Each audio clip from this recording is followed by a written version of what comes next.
ನಮಸ್ಕಾರ ವೀಕ್ಷಕರೇ, ಕಲ್ಪತರು ನ್ಯೂಸ್ಗೆ ಎಲ್ಲರಿಗೂ ಆತ್ಮೀಯವಾದ ಸ್ವಾಗತ. ರಾಯಚೂರು ಜಿಲ್ಲೆಯ ಲಿಂಗಸಗೂರು ಪಟ್ಟಣದಲ್ಲಿ ಕರ್ನಾಟಕ ಪ್ರದೇಶ ಬೀದಿ ಬದಿ ವ್ಯಾಪಾರಿಗಳ ಸಂಘದ ವತಿಯಿಂದ ಪ್ರತಿಭಟನೆ ನಡೆಯಿತು.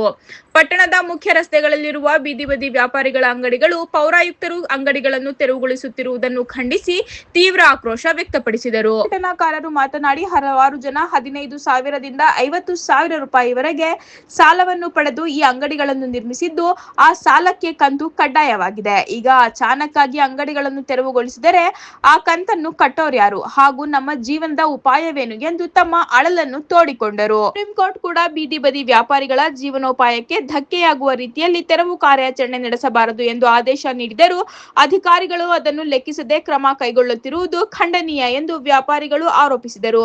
ಲಿಂಗಸೂರಿನಲ್ಲಿ ಈ ಪ್ರದೇಶವನ್ನೇ ನಂಬಿಕೊಂಡು ವ್ಯಾಪಾರ ನಡೆಸುತ್ತಿರುವ ನಾವುಗಳಿಗೆ ಬೇರೆಡೆ ವ್ಯಾಪಾರ ನಡೆಸಲು ಅವಕಾಶ ಇಲ್ಲ. ಅಂಗಡಿಗಳನ್ನು ತೆರವುಗೊಳಿಸಿದರೆ ಜೀವನ ನಡೆಸುವುದು ತುಂಬಾ ಕಷ್ಟವಾಗುತ್ತದೆ ಎಂದು ವ್ಯಾಪಾರಿಗಳು ತಮ್ಮ ಅಳಲನ್ನು ತೋಡಿಕೊಂಡರು.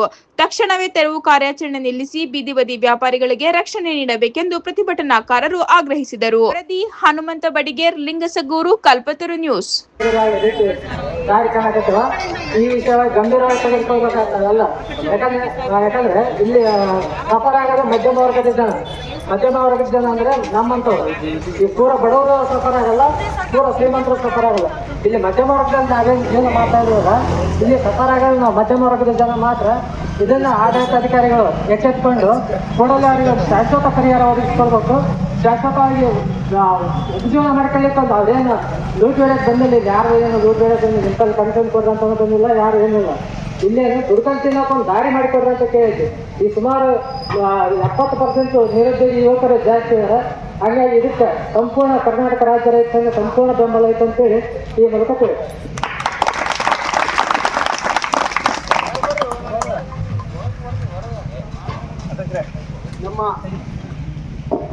ನಮ್ಮ ಹೋರಾಟವನ್ನು ಉದ್ದೇಶಿಸಿ ಒಳ್ಳೆ ಒಂದು ಮೆಸೇಜ್ ಕೊಟ್ಟಿರುವಂತಹ ರೈತ ಸಂಘದ ಜಿಲ್ಲಾಧ್ಯಕ್ಷರು ಶಿವಪುತ್ರಗೌಡರಿಗೆ ತುಂಬಿರುವ ಧನ್ಯವಾದಗಳು. ಮತ್ತೆ ಈಗ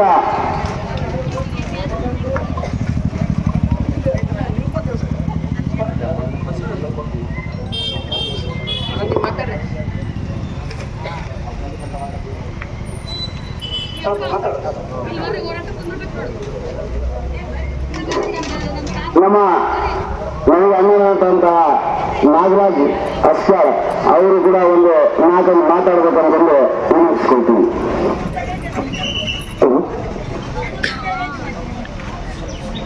ನನ್ನ ಬೀದಿ ವ್ಯಾಪಾರ ಅಣ್ಣ ತಮ್ಮಂತರಿಗೆ ಎಲ್ಲರಿಗೆ ಧನ್ಯವಾದಗಳು ತಿಳಿಸುತ್ತಾ, ಇವತ್ತು ಈ ಒಂದು ಹೋರಾಟ 2ನೇ ದಿವಸಕ್ಕೆ ನಮಗೆ ಪಾದಾರ್ಪಣೆ ಮಾಡಿದ್ದಕ್ಕೆ ಅಹೋರಾತ್ರಿ ಧನ್ಯವನ್ನು 2ನೇ ದಿನ ಸಾಗುತ್ತಿದೆ. ಇವತ್ತು ನಾವು ಏನಾದರೂ ಈ ಹಕ್ಕನ್ನು ಪಡ್ಕೊಂಡು ಗೆಲ್ಲಬೇಕನ್ನೋದು ನನ್ನ ಆಸೆ. ಇವತ್ತು ರಾತ್ರಿ ಎಲ್ಲ ನೀವೆಲ್ಲರೂ ಇಲ್ಲೇ ಇದ್ದು ಆದಷ್ಟು ಎಲ್ಲ ಅಧಿಕಾರಿಗೆ ಮನಮುಟ್ಟುವಂಥ ಒಂದು